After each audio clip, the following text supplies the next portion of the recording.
As many of you know, I was just on a pilgrimage to the Holy Land at the beginning of this year, and one of the many places that we went was to the Church of the Beatitudes. And just behind the church, there's a hill that overlooked the entire Sea of Galilee.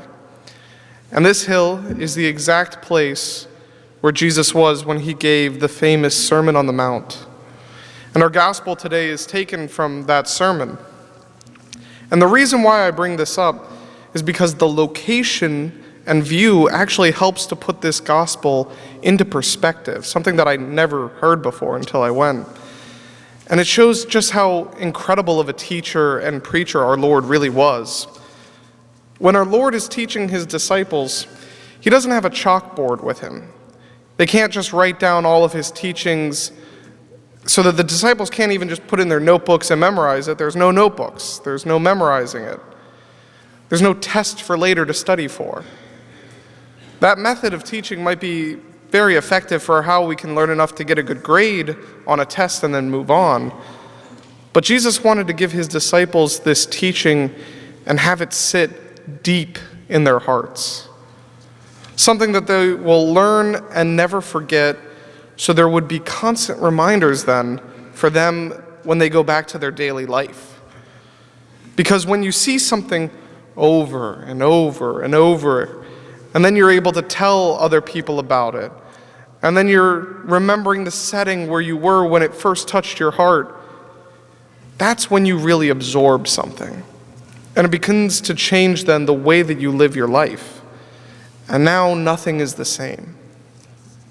The context for the Sermon on the Mount is that when the people were sitting there listening to Jesus, they could see him pointing to things while he's talking. You could see him point to his right to see the city of Magdala there on the edge of the Sea of Galilee. And at the time, it was very well known that Magdala was a place where they salted and preserved fish. So he points to them, and then maybe at Magdala, and says, "You are the salt of the earth." Not Magdala. You are the salt of the earth. Then they could see him point to his left and see on the other side of the Sea of Galilee a mountain with a city built on top of it when he said, "You are the light of the world. A city set on a mountain cannot be hidden." These lessons and all the other lessons from the Sermon on the Mount would be seared into their memories every time they saw these places that he pointed to. And most of these people probably lived around this area. They would see these sights almost every day and never think twice about it. But now Jesus connected these sights to a deeper calling that we all have written on our hearts. These callings that we all share, like the ones that we find in our reading from Isaiah today, the beginnings of the corporal works of mercy to feed the hungry, shelter the homeless, clothe the naked. Through these simple daily gestures is how we will come to be seen as the light of the world. That city set on a mountain that can't be hidden.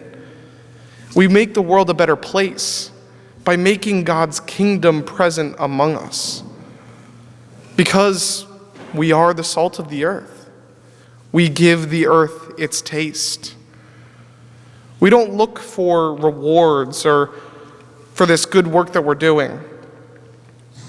We don't look for any other reward other than what our Lord Jesus Christ has granted us already freely.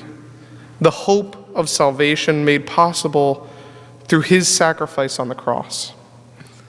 And so today we come and we sit at the feet of the Lord right there on the mountain to hear his sermon and know that he is talking to us just as much as he was talking to those disciples. That he wants to send us out to the world to be the light of the world, to be the salt of the earth. We take this time to be present, to be fed in word and in sacrament, so that we might then have the strength to go out and make his glory known as we come down the mountain.